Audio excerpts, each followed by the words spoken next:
All right, so this this demonic spirit came out of this man. It had to have been cast out, or maybe this man at that point was walking with God and so it had to leave, but either way, it had to leave, it had to go.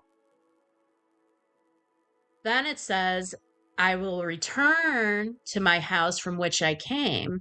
And when it arrives, it finds the place unoccupied, swept, and put in order, right?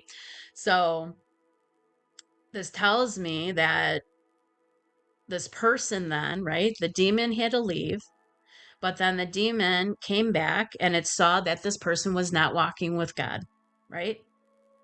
He was not, we're told to fill our lamps with oil, right? We need a continual filling with the Holy Spirit, right? We get closer to God and more into his presence, right? That gives us that access to God, that closeness to God, that is walking with him continually fills our lamp with oil, right? The oil is the Holy Spirit.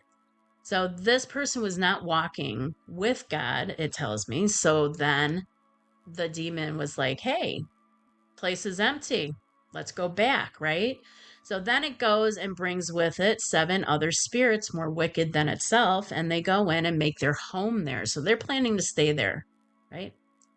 And the last condition of that man becomes worse than the first. So will it also be with this wicked generation? The reason I know that this man was not walking with God, and that's why the demons were able to come back, was because it then goes into changed relationships. While he was still talking to the crowds, it happened that his mother and brothers stood outside asking to speak to him.